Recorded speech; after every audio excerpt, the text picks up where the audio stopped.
Welcome back to the sweatshop, boys and girls. In today's video, we're going to be working on this 2014 Toyota Venza. What we're going to be doing to the Venza today is replacing the front wheel bearing on the passenger side. If you are going to do this at home, before we go any further, what I will tell you is there are a few different models associated with the Venza. This particular model that we're working on is a 2014 that has a 4-cylinder. The 4-cylinder is a 2.7 liter bolted up to a automatic transmission. That is a front wheel drive platform. So if it's an all-wheel drive, it may be the same. I'm not sure because I haven't done one in the past, but you're more than welcome to take a look at the video and hopefully it is of some assistance to you. This here is the bearing that we chose. It is made in Japan and it is made by Koyo, which is one of the best brand of bearings out there and usually an OE manufacturer. So I suggest if you are going to get yourself a bearing, get one that is of value. Usually I recommend Timken or Koyo or Fag bearings. Those are really good bearings and I've never had issues with them. Generally they last because, as you'll see, boys and girls, pressing bearings aren't very fun to do. They can be quite the task. Of course, this is something that most of you at home won't be able to do, but at least watching this video you'll get a good idea as to what the job entails and you won't want to bargain on the price with your mechanic because you'll see what a pain in the ass it can be. If you are crazy enough to do this at home, make sure you get the right tools and of course make sure that you take all the precautions needed to keep yourself safe. And of course, before we get started with today's video, boys and girls, do me a big favor and hit that subscribe button. Don't forget to smash the bell so you never miss one of my new videos. Okay, let's put this thing up in the air and we will grab a 21 mil and peel off the passenger side front wheel.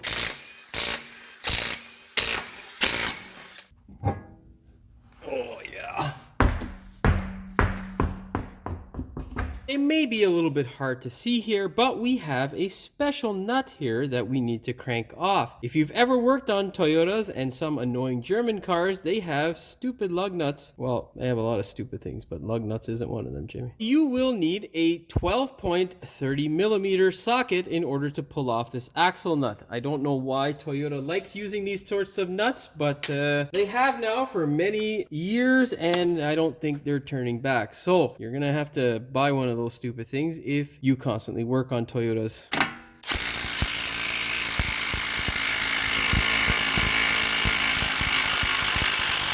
Surprised the DeWalt took it off. That's not bad. That's their brand new Atomic series. Although this is the 1/2 inch one. The 3/8 one is supposed to have the same amount of torque, but currently it doesn't seem to want to work properly and it hasn't even been used very much, which is rather disappointing. Anyhow, that's a video for another day. Your next step is to push on your CV shaft to see whether it is loose, because that will determine how many tears roll down your cheeks if it isn't moving. Our next step after we have removed our CV nut is to go ahead and release some tension from the pistons on our caliper so that we can remove this whole assembly from this area of the vehicle. Take a flat screwdriver and just put it in between the rotor and caliper and slowly pry back, just taking away some of the tension. That way, when we go to slide it off of the vehicle, it is a nice, easy process. This will also tell you the health of your caliper, because if it doesn't move, well, you're going to be dumping more money into your Venza. Our next step is to go ahead and remove our caliper bolts, the caliper bracket bolts specifically. It's that guy there and this one up here. We are not touching the caliper bolts here. We're going to take the whole thing off as one assembly. Get yourself a 17 millimeter socket. You can get a regular socket in there, but whenever doing brakes, I prefer my flex sockets. Of course, be careful because this end here likes to do exactly that and collide with your fingernail, which is never any fun. 1 and 2. Of course, make sure you have a bungee cord on hand. Stick your bungee cord through the caliper and then hook it through the spring. Of course, in order to get a good angle and shot for you guys, I had to raise the car up and I am not a giant, so I will need to lower the car and hook it through the spring. That, my friends, is the desired result. All I've done is hook the bungee cord through the coil spring and then loop the other end and connected it to our tie rod, or inner tie rod more specifically. Of course, grab your rotor and pull it off. Now the next step here is a bit of a tricky one. This here is a personal call. This backing plate here needs to come off the vehicle. But most times and in most cases, if you are living in the Rust Belt like I do, it will be a real pain in the ass to get this thing separated because these bolts will break. Sometimes if you are lucky in the Rust Belt, this complete shield will rot away and you won't have to mess around with these bolts. Fortunately for me, this vehicle is maintained quite well by the owner. Thank you, Lorenzo. And we should be able to get these things out relatively easily. The second thing is that it's not driven very much and not usually through salt. So this is why it looks so nice. Now we can go ahead and take our 10mm wrench and see if these guys will come loose. So that's 1 and 2, I think.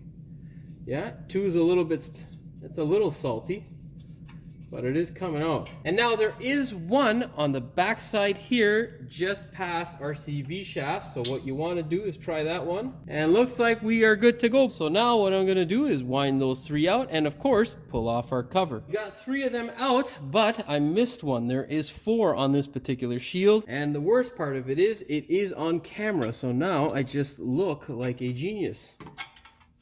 Thank God it's coming out.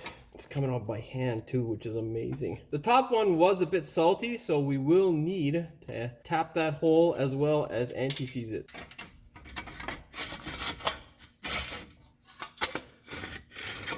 Why don't you want to come out now, huh? I'm gonna go figure out how to take that off now. So what we're going to need to do is take basically either end of the shield, and there's a little groove here in the front just behind the hub. What you're going to do is stick this portion of the brake shield into that groove and then push up or down depending on which side you pick, and it should just slide right off. Like so. It's a bit tricky, but not the hardest thing to figure out. When we go to pull off our bearing, we're not going to damage the hell out of this thing. There is our next step, separating our CV shaft so that we can pull this thing out without having a headache. What we're going to do, and what is nice about the Toyota, is we're going to separate our ball joint. No, not this terrible portion here that will make us cry or give us a headache. Toyota, boys and girls, has 2 nuts and 1 bolt that allows us to separate it relatively easy. Grab yourself a 17mm and then hammer off these fasteners here. Your next step is going to be to grab your lower control arm and separate your ball joint. There you go. Just be careful, of course, it can be a little bit of a task, and if you get your fingers caught between the ball joint and lower control arm, you're going to cry. Now our next step is to yank our spindle assembly away from the vehicle, at the same time pushing our CV toward the vehicle. As you can see here, my axle as well as my spindle is on an angle. The reason being is because I've turned the vehicle as though we're going left. So now I need to turn it to the opposite side. That way the tie rod will push forward, and that'll give me and the spindle a little bit more room. And look at that, boys and girls. I didn't even have to pull the goddamn thing out. It just separated on its own, which is wonderful. Now, if you are yanking your spindle forward, what you need to be aware of is the placement of your ABS wire, this guy up here, as well as your brake hose. Make sure that they don't get strained in any way or damaged, of course, because that would suck. Finish pulling the CV shaft out the rest of the way. Make sure you do not collide with your ABS sensor, which is on this side here on the back of the spindle. That would make you also want to cry. Now, before you go any farther, it is imperative that you test out the bearing that you are replacing to ensure that you are making the right life decisions. Because if you're not, well, that's gonna suck. I would say that is a confirmed shitty bearing. So let's go ahead now and swap this thing out. This here is the ABS sensor that I was telling you about. That is where I hooked up my bungee cord. I hope that makes sense to you guys out there. It is time for us to get out our OTC hub grappler. This thing here is one of the best tools. It is a cumbersome contraption that is a pain in the ass to handle, but is definitely something that will make your life easier. Our goal is to find a flat spot on either side of the spindle so that we can slide this contraption in through the spindle, and that way pull the hub off of the bearing. You're going to need a adapter like this that will fit somewhere in the back there that only hits the hub itself and not the bearing. Then we'll need to have enough space to put in our nut, and on the front here we need a flat surface for these two guys, these pads here on either side, to line up with our spindle. So it's enough rambling. Let's just put this thing together and begin working, because I do have to get this customer back his car. And of course, our CV shaft is deciding to be a little bit of a pain in the ass. Toyota's brilliant engineers put the mount right in the way.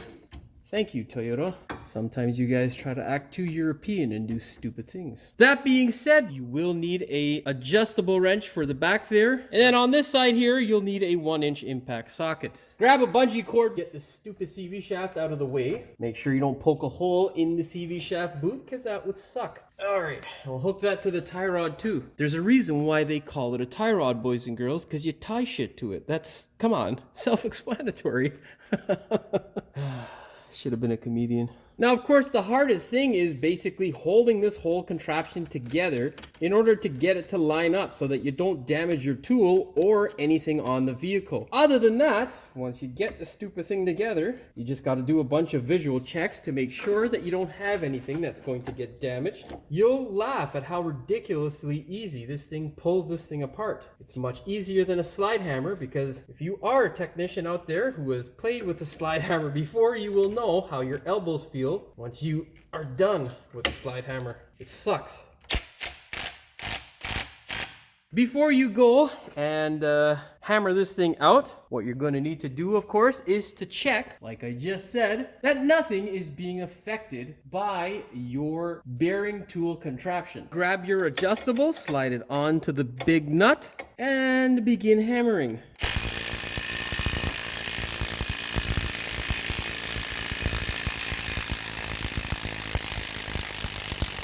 We have to remove this here stainless steel piece. These things don't like to come out very easily. The reason being, of course, is because rustite is a pain in the ass that seeks to destroy all happiness in any mechanic's life who has to work on any car in the Rust Belt. Now, the second thing that Toyota did that was kind of stupid, that can be a pain in the ass, is that right here, your ABS sensor is flush with this shield. So, first thing we're going to do is attempt at moving the ABS sensor. Now, if you are doing this in the Rust Belt and you have a car that is completely rusted, you're probably going to end up replacing that sensor as well as the stainless steel piece. Thankfully, this guy here doesn't look to be in too bad a shape. Let's experience the wonderful terror that is rust together. Grab your 10 mil and fuck yeah, Toyota. Well, that's come out. Now, of course, just because the bolt come out doesn't mean that you are out of the woods, boys and girls. We still have to wiggle this ABS sensor. That there don't look like it's gonna happen very easy. So let's get our flat screwdriver in there and tappy tap tap tap. Hey. Oh, we might have some luck. If any of you boys and girls has seen my Nissan video, you will know that I did not have any luck with that piece of shit. Oh yeah! Yeah! Okay. All I can do is offer up my prayer and sympathy to you if you don't have the same luck that I just did. It's the small things like this that really make a mechanic's day quite a bit better and makes our whole outlook on life change until we come across one that looks like it's going to ruin our life and then does. It's the small victories like this that make being a mechanic worthwhile some days. It's enough blah blah blah. Let's go ahead and move along to that stainless steel shield. What we're gonna do is just slowly pry around here, hoping that we get this guy to separate. Currently we are not having any luck. Let's get another screwdriver that's got a little bit more leverage. You can comment in the section below as to what the proper pronunciation is or what it is assumed to be by your group of friends or peoples. Leverage. Lord only knows, boys and girls. Lord only knows. Or the English, but they choose not to tell us. Oh, we might be getting some movement there. I don't know if there's a tool for this, but this is how I've always done it. And it does work, especially on the Hondas, but the Hondas have a much smaller lip as compared to the Toyota, which, Jesus, man, I mean, that's like a 3/4 inch or at least a 1/2 of an inch of grip there. We'll keep giving it a little bit more from this end because I think I got it to move. No, bastardo. Essentially, that is the process that I do, just back and forth gently. You don't want to wreck it, and make sure that it is in stock at your local parts department or your dealer. That way, if you do ruin it, like I might, you won't be stuck waiting for the part to come in. I shall be back. I'll be back. Getting worse. So what worked for me is I took a scraper like this, and then I took a small hammer, ball peen hammer, and just lightly tapped it slowly around as much as I could, and we end up with a result like so. Now, one of the issues with the rust is it likes to collapse the seal that is formed by this. So when we're cleaning this area up, we're going to have to be extra careful as to how we do it. That being said, boys and girls, the next step is the most fun step said nobody ever. We need to remove this stupid ring, which can be, oh, so much fun. So yeah, get yourself a flat screwdriver and a hammer, and we will proceed to bash the ring just gently in order to see whether it is loose in that cavity or whether it is super tight. Well, I don't know what it is, but look at this. The luck is just coming to town for Jimmy today, I'll tell you. Thank you, God, for this good karma. Get yourself one of these tools here. This is a snap ring pliers. They are a wonderful tool when they work properly and a real pain in the ass when they just won't grip the snap ring. So, that being said, of course, you will need all the patience that you can get in order to deal with the snap ring and the tool. Spread them and clamp them. Clamp it, do not move it. Put your hand over this so that if it decides to fly off your snap ring pliers, it doesn't catch you in the face. And then slowly ease back and out. This thing can break or damage a fingernail, and that kind of pain is excruciating. So take your time with this thing as well as handling it, because you don't want to end up injured. What we need to do is force that bearing out of there, but in order to do so, we need the other half of our bearing race. Of course, the other end of the race is attached to this contraption here, which, if any of you out there have attempted this in the past, will know that it is a royal pain in the ass to sometimes separate the race from the hub. Now, this race here has a bit of an edge built into it, and this tool is still in relatively good shape. Unfortunately, I did lose a little bit of the tooth here, which I will have to call our friends at OTC to have them warranty it, because I shouldn't have lost the lip. What we're going to do is take this little disc here. You don't have to use the disc. You can use a bolt and whatnot if you don't have it, but of course, having the right tool makes your life considerably easier. This is not the only way to do this process, but it is the way that I do it. Grab your 16 mil, and then you can slowly hit this guy and see what happens. Yeah, so that didn't work. So obviously here it did not work. What we're going to need to do now is to cut a groove. Oh yeah, that chipped off. Oh, that cut the skin. Ah, yeah, metal splinters there is not fun at all. They're worse than wood ones, but yeah, whatever. So obviously that did not work, and looks like we lost the rest of the hardened tool steel on this side here. Yeah, so we're gonna need to warranty this baby. Anyhow, I do have a trick. That trick involves us cutting a little bit of a deeper groove. So what we will need is the death wheel, baby. This thing is useful and very scary, so be very careful with it. Make sure you suit up. A mask, hearing protection, and goggles are required when using the death wheel. Hell, a whole new room with a remote actuation of this tool is probably the best way to operate it, but no one's come up with that solution yet. And now we are going to cut a groove at the 12 o'clock and 6 o'clock position. Now, to make it easier on yourself, what I usually do is just you do it directly across from this and then in between these two here, and that should create the situation that you want. Do not hit your hub. We're just trying to cut away the race.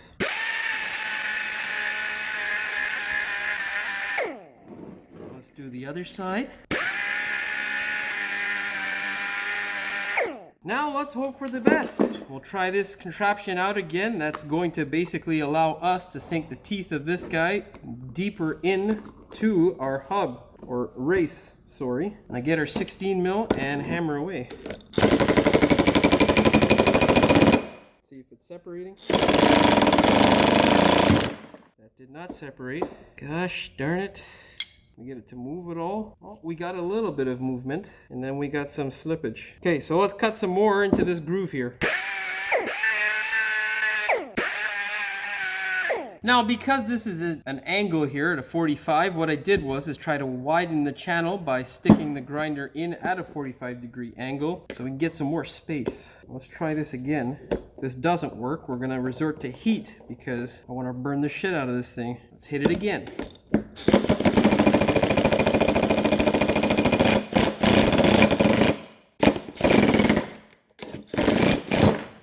Popped off. Let's see if we actually made it move a little bit. So we did get some separation. I may be able to get these guys wedged on the face of it there, and that's ideally what we're trying to do, so that way we don't have an issue. Now, we don't need to resort to heat because we've been successful with that process there. That there's just a seal. We're trying to pull the stupid thing out, so that we can see if we can sneak this guy up in to where we need it to be. Let us try this again, boys and girls. No, no success, damn it. No success. No, we can put a little bit of heat into her just to get it to comply. See, the reason why I stray away from the heat right away is specifically because it makes it really hot, and then you got to be careful with handling it and, you know, where you might drop the stupid thing and whatnot. So let's increase the size of these grooves and we'll give it another shot.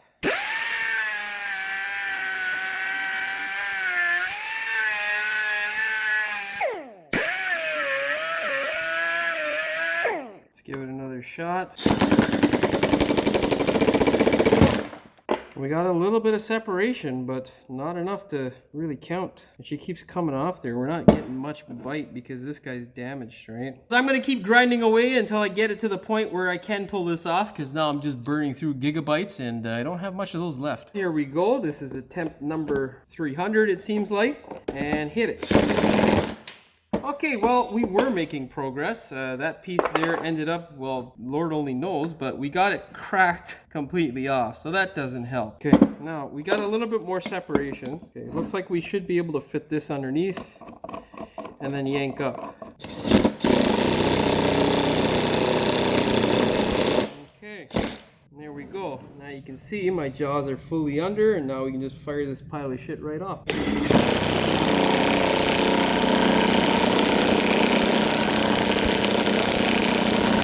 Let's put some more power into this guy here. Turbocharge this bitch.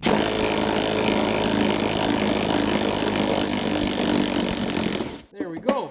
Now, this is the result that you want to end up with, boys and girls. You can see there is really no damage to the hub. We did scrape it just a bit here, but that's going to have no effect on the performance. Now what we need to do is clean this guy up and prep it so that it can receive the new bearing. And we've got to take this bucket of shit, shove it back into that old bearing, and then force it out of the car. I will be back. If you have cleaned your hub, you should end up with a result like this that leaves you with barely any rust around this area of the hub. And what you want to do is make sure that you didn't damage or leave any indentations that will not allow your bearing race to sit nice and flush with your hub when installing it. So, that being said, let's move to the bearing portion now and smash that thing out of the car. So what we need to do is take our old race and smash it back into place so that our tool will work properly. And there we go. The second step is to get an adapter that will fit nicely on the face of the bearing here. That way, when we apply pressure, it'll force this thing through nice and easily. This here is the setup that we are going with. Right here is our through bolt, the washers of course, and the adapter. Then slide the through bolt through with this contraption here and that adapter on the back. And then tighten everything up with your nut. Come on. And now the goal is to line this up as straight as possible. Grab your 1-inch Don't hit the camera.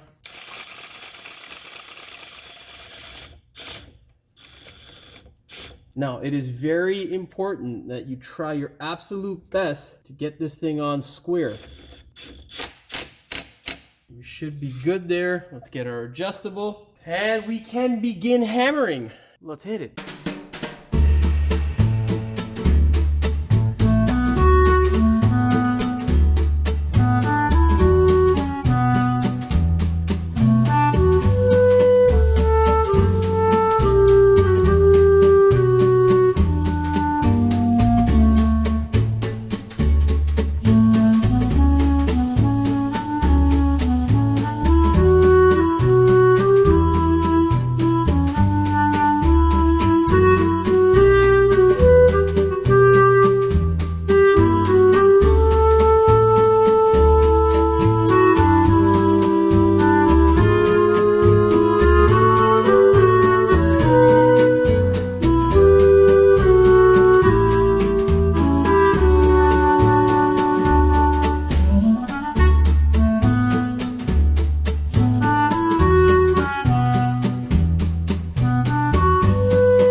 Oh boy.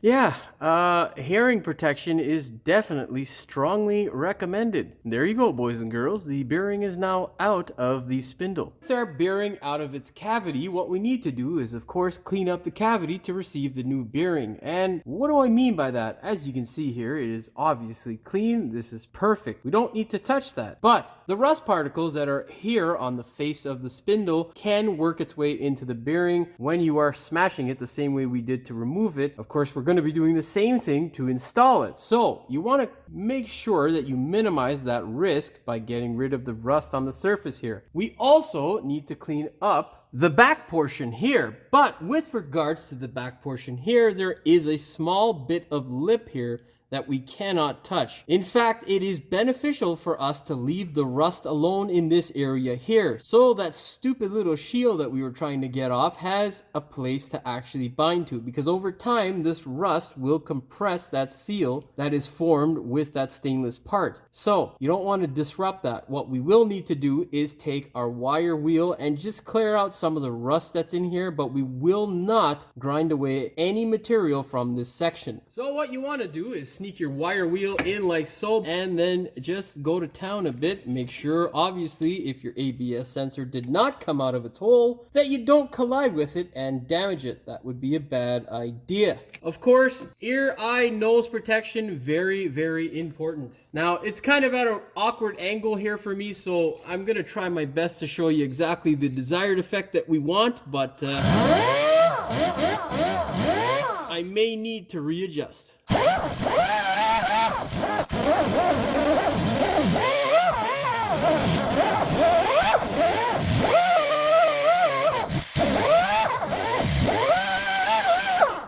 That there, boys and girls, is essentially the desired effect. We essentially just want to get rid of any real surface rust, but we do not want to remove any material. As you can see here, I still need to grind away at this, but I can't actually see what I'm doing because my camera is, of course, in the way. In the front here, we want the same effect as here. We just want to get rid of the surface rust. I shall be back. You should end up with a result like this. This here, and the other side, of course, has taken me the better part of 20 minutes to grind down and get this thing to comply. We still have a little bit more grinding to do on this surface here, here, and here to ensure that we don't have oodles of rust coming out of this thing or broken bolts if I ever have to service this thing again. What you want to do now is employ the use of a file and scrape out whatever rust may be in this cavity, and then we can go ahead and apply a little bit of paint to this thing and put everything back together. If you have sprayed your hub down, you should end up with a result like this, where there is no paint on the inside here where our bearing is going to go, and there is paint pretty much everywhere else where you don't want rust to form anymore. What I did in order to achieve this effect is, instead of sticking tape inside there, I just took some paper, some sandpaper that is not so loose that it's going to fall onto itself, and it's going to put a little bit of pressure around the actual bore here, and I just stuffed it into the hole. That way when I sprayed it, the spray ended up on our sandpaper. And of course I did the same thing by cleaning off the surface here, and here, as well as on the ABS sensor and in that hole there, to make sure that it's nice and clean to receive the paint. If you're wondering what kind of paint I used, it is the tried, true, and tested zinc well-through primer that dries really quickly and does a decent job of keeping rust away. Of course, make sure if you're going to use a canned product such as this that you shake well. That being said, I will show you what the backside of the spindle looks like, and then we'll move on to installing the bearing. Now, thankfully, the ABS hole on this thing is quite large, and I was able to fit this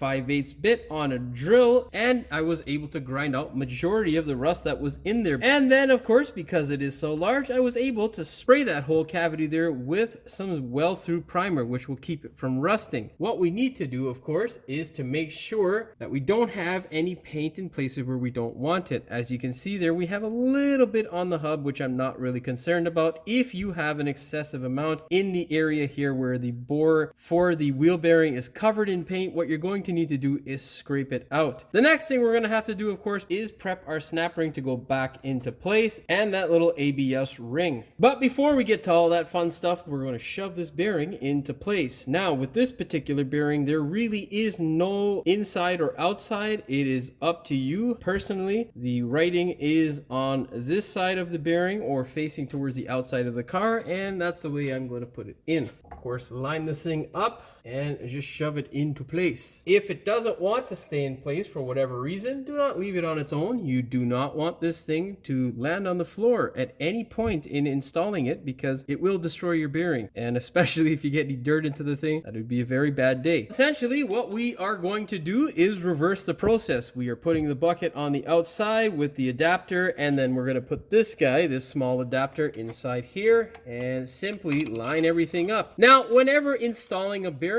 it is important to remember the placement of your ABS sensor. If your ABS sensor did not come out, you want to make sure that any of the tools that you are using to complete the job do not collide with your ABS sensor, because that usually spells death for your ABS sensor as well as your wallet, which would suck. Grab your adjustable and your 1-inch, and then you can fire this guy in. Now, the key thing for whenever you're firing in a new press fit bearing is to make sure that the bearing does not go in cocked. If it does, you can damage the bearing prematurely, or the race of the bearing, which of course would render the bearing useless. So keep an eye on the bearing and consistently make sure that the whole bearing assembly is going in nice and straight, and hit it a bit.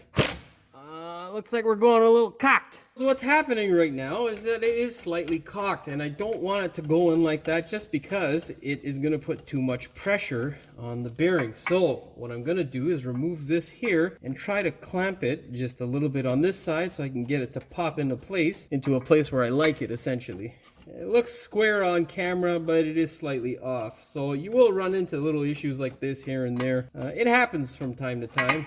Flip that guy around so it sits nice and flat. We'll move this guy over just a bit, and we'll get that guy out. So essentially what's happening is I'm putting pressure on this side of the bearing here to send it in just a bit.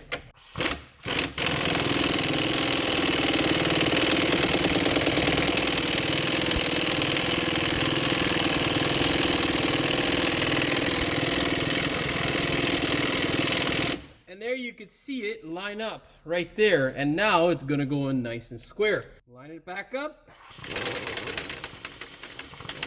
And of course, fire it home.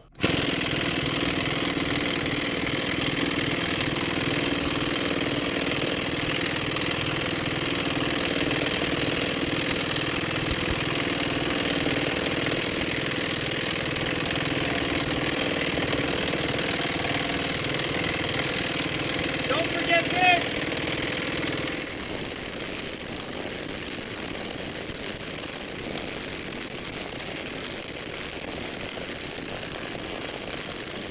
Oh boy, Lord, let's just take a break because my arms feel like they're gonna fall off.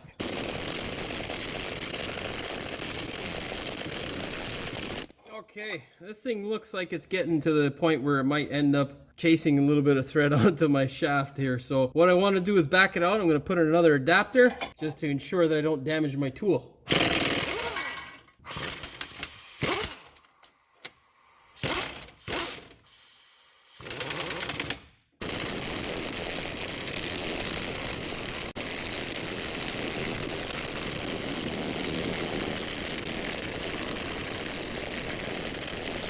Oh, switch fingers.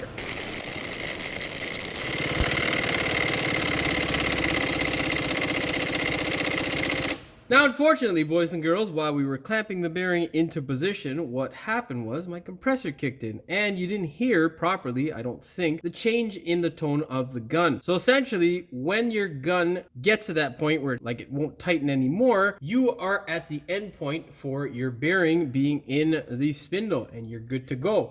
So I'll attempt here to show you what it sounds like by just hitting it. Essentially sounds like a stubborn ass bolt. Once you get to that point, your bearing is installed and you can go ahead and remove the tooling.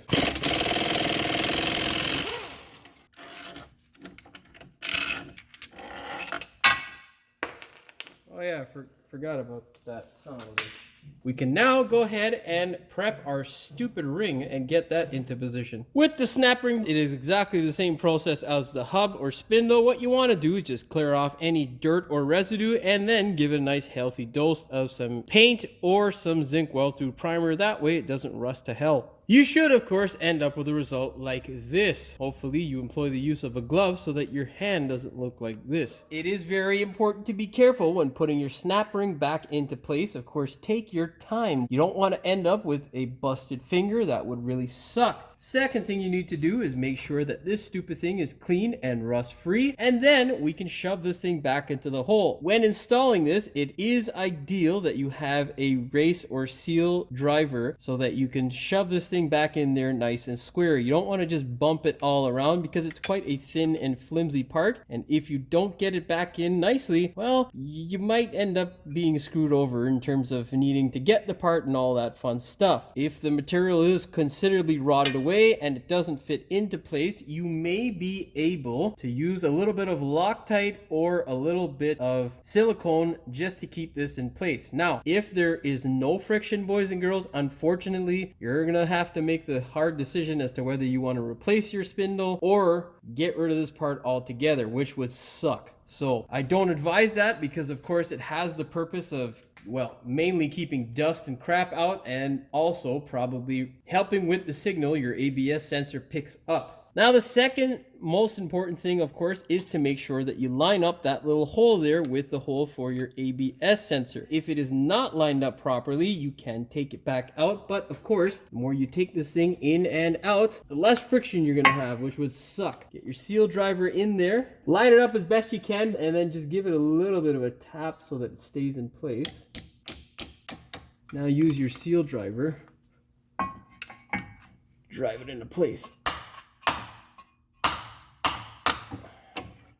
Unfortunately, I can't do this with the camera in the way. It's starting to drive me nuts, and I'm gonna throw this fucking thing across the room soon. So I'm going to do this off camera. Essentially, what I just showed you is the process, so don't screw it up. I shall be back. We finally did get this stupid thing in. It was a bit of a pain in the ass, really, to get in. You hit the one side just to tap it, and then you get the seal driver in there, and she does not want to sit in one place. No, it just wants to hop all over the place. So the best way to get this thing in is to make sure you have a seal driver or something like a flat disc that is the circumference of this, where you can fit it inside this area here and then smash the little bastard into place. That being said, do not apply any anti-seize or grease to that region. You don't want it leaking into this cavity here where your bearing is. You don't want any excess grease here. Now, the same goes for the ABS sensor. You can apply a thin layer of grease or anti-seize, but a very thin layer is what is needed. You do not, and I repeat, do not want to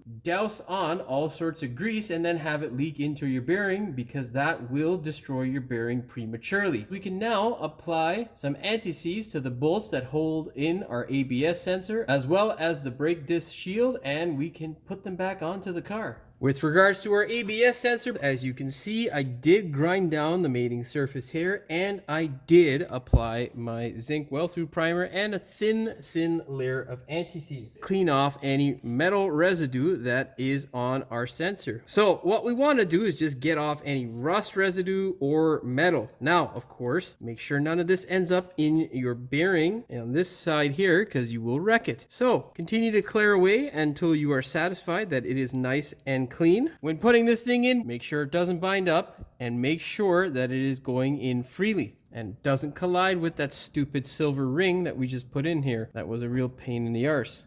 Of course, once you're happy with everything, go ahead and place it back home. Take the bolt and thread it in by hand. Should be relatively easy, boys and girls. If it's not, make sure there's no crap or crud inside. Grab your torque wrench, set it to 6.2 foot-pounds of torque or 8.5 Newton meters. Of course, grab the brake shield and slide it on into place, making your life quite a bit easier instead of doing all that finagling that we had to do to get the stupid thing off. Of course, douse the hell out of your bolts with some anti-seize. That way, you never have the headache of broken bolts. Of course, that can always happen, but hey. Get your torque wrench, set it to 6 foot-pounds of torque or 8.3 Newton meters. That also works out to 73 inch-pounds. We can put our hub back into the vehicle. What we need to do, of course, before we do that is ensure that it is all clean and nice and ready to receive our CV shaft. So douse it with a little bit of anti-seize. Not too much, of course. You don't want it ending up in your bearing. Of course, do the face of the hub so that your rotor sits on a nice rust-free surface. Then go ahead, grab your tooling. We have chose this small little ring adapter here. And slide it through. And of course, slide in our hub.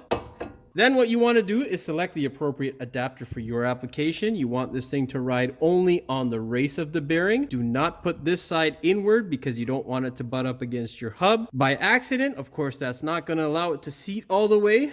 So slide this in flat-faced first and then slide on your nut.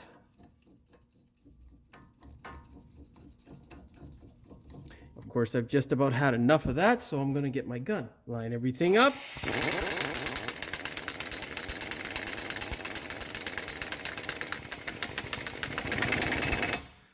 Make sure that everything is relatively square. All right, we can do that by rotating this, and as you can see, this thing is wonkier than a fucking lot lizard. So let's get a hammer, tap this guy. Obviously, when tapping it to adjust it, you're not trying to go at it like a crazy person. You are just trying to tap it. If it's too tight, loosen it up.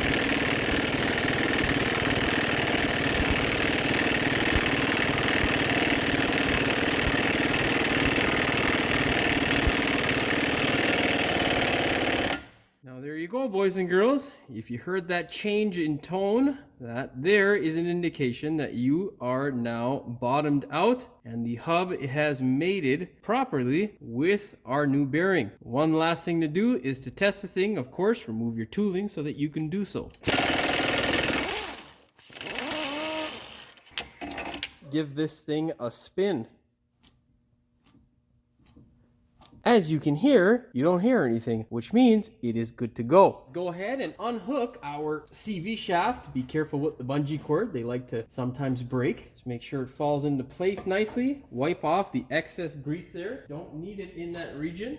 Just a nice thin layer is all you need. And when you wipe it off, you will be left with a thin layer. The excess grease is actually from the bearing taking a dump and letting the customer down. Slide this guy into place. You're going to do that, of course, by moving the spindle forward and gently putting your CV shaft in. Do not collide or connect with anything like the ABS sensor or get any dirt on the surface of your bearing. Slide it in like so. We're going to walk over to the other side and straighten the wheel out. You can send this guy all the way home, and the next step for us is to line up our bowl joint. The next step we're going to have to do is, of course, employ all the strength left in our body so we can yank down on this control arm. Now, if the control arm won't cooperate, we do have a trick up our sleeve. It is called a pry bar. Move the bowl joint out of the way the same way I just did, and slide it back into place as you yank down on this fucking arm. God damn. Okay, we're almost there. Oh, the CV shaft needs to go on a little bit more, but it's being a little bitch. Okay, all right. It's not that difficult, to be honest. The issue is that I've got it high up, so I'm in a really awkward position because I need to film this for you guys. Otherwise, there's nothing to watch. So it's a really awkward position for me, and that's why I'm kind of huffing and puffing, because I'm doing this overhead, which doesn't make sense. Usually you would do this at a normal height, which is chest height. That way you have a little bit more of an advantage physically over the workpiece. This end here will be sticking up towards the CV. What you want to do is pull it down and thread this bolt in. Once you thread it in, you can then take your nuts and thread them in. Okay, get a 17 mil and just wind them up. Whenever putting a bowl joint back in place, you want to get it in as close to the same position that it was. So you're going to use the markings that the nuts as well as the bolt made so that you can line it up. That way you don't have to go for an alignment. If your alignment is off after completing this job, you will need to take it in. Grab your torque wrench, boys and girls, set it to 68 foot-pounds or 92 newton meters and torque away. Crazy like me, you go ahead and double check. We can move ahead to our brake components. We'll put those back on the vehicle, and then we will torque up that wonderful CV nut. Get prepared, it's gonna use quite a bit of your strength. Of course, it's now time for us to put our rotor on, but there's a PSA. This thing here is what is called a coated rotor. In the back of the rotor, as you can see there is no goddamn coating. I don't understand why they sell it like this. It's so stupid. The only thing they actually coat is this section here, which doesn't make much of a difference. And then the top hat here, like this stuff here, which is so stupid. Like, coat the whole goddamn rotor so that the customer doesn't end up with an issue. Otherwise, don't call it a rotor that is coated. It is partially coated. Make sure you say that so that the customer will ask you questions as to, well, what the hell did they not coat? Because this to me is a bit of theft. I don't like it very much. I don't understand the point of it. If you're going to get coated rotors, make sure they are fully coated. This customer here really takes care of his cars. And parts people out there, you got to do better, man. Like, give people good parts. You know, don't just sell them whatever crap. This thing was going to rot up eventually. You can see the rust ridge already forming there, and it's going to give them a headache. Anyhow, put your rotor into place. We can go ahead and slide our caliper bracket back into place. Of course, the hardest part of this is getting the caliper unhinged from our bungee cord because it's at an awkward height for me as well as heavy. These things aren't getting any lighter, boys and girls, so if you want to become an auto mechanic, make sure that you lift weights.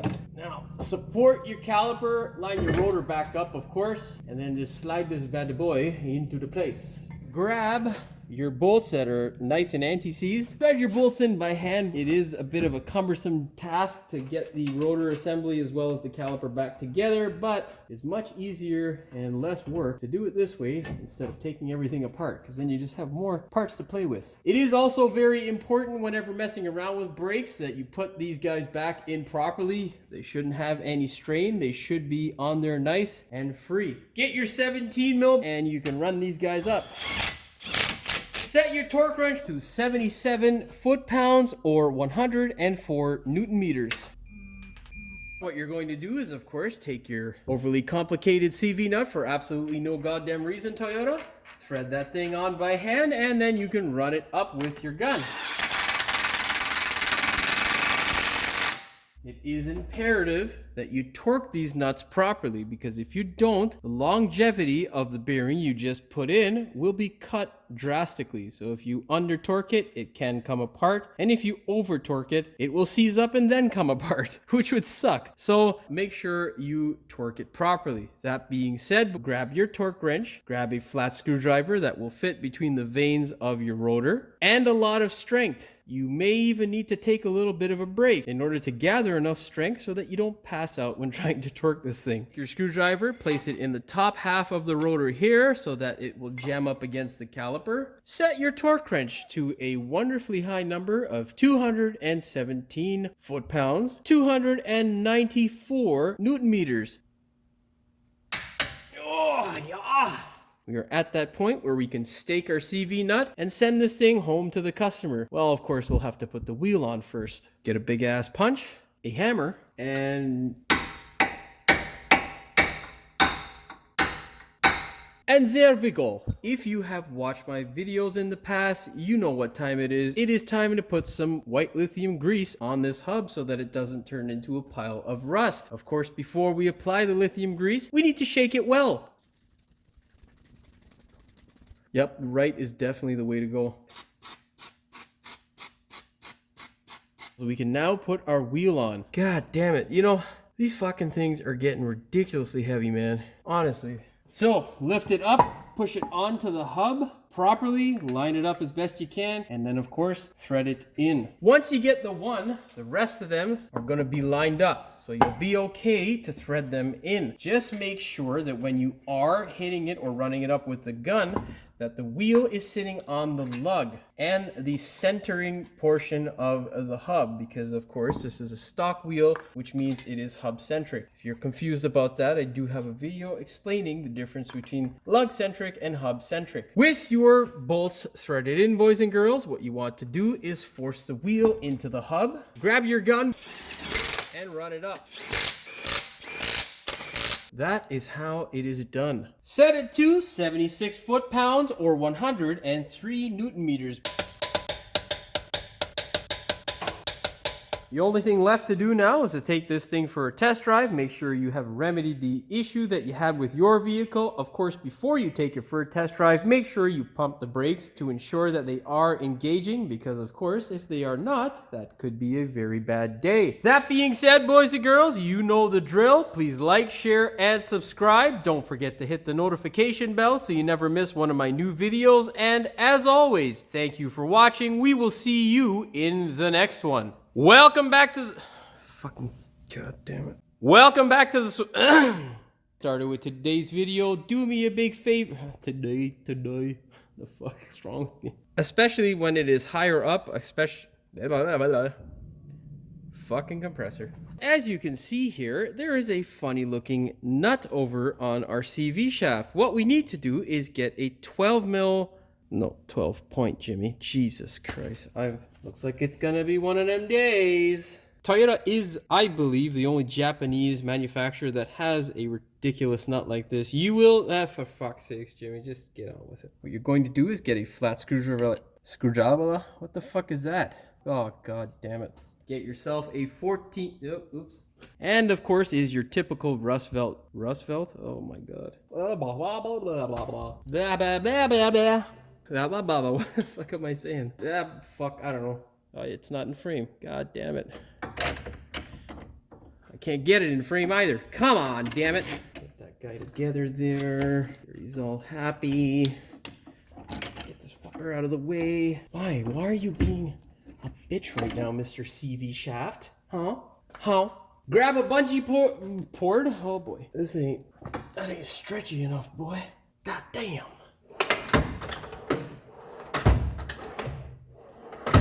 Fuck is my adjustable? Well, fuck the adjustable. No, I gotta get the adjustable because then they're gonna be like, well, you didn't use the adjustable. Use your bare hands, dude. And you know what happens with that? Fucked up hands. And then you know what happens with that? I get a fucking call. I'll be back. That sounded retarded. I can't say that word anymore, son of a... You can't say anything anymore. I'll be back. Is that masks? Earring protection? Earring protection. Jesus, fuck. Fuck is... There it is. Okay, it's fucking... Seriously? I'll be back. Fuck is my eye protection? If you have sprayed your hub down, you should, of course, end up with a result like... What the fuck am I doing? That's a piece of sandpaper, Jimmy. Not the result. Good job. Spray this whole cavity here with some rust. Whoopsies. What? Are we ready? Are we ready? Are we ready? We're not ready. This fucking thing won't go on. So there we go. Now we are almost ready. When I was clamping down my... Oh, fuck. Jesus. You should, of course... Oh, for fuck's sake. Stop hitting the camera. Again, make sure... Oh, fuck, camera! Oh, you son of a bitch. The next step... Ah,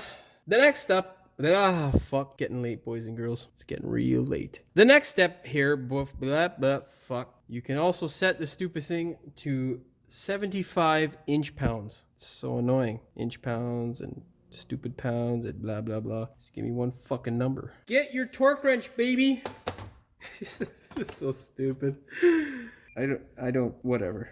Fuck off. Give this thing a spin. Give the thing a thing. Fuck. Pull the spindle forward. Floored? What the fuck? God, I'm rambling. Then, slowly apply. Fuck, why can't I say apply? I can say it when I'm not fucking, filming. Sure, fuck, man. Come on.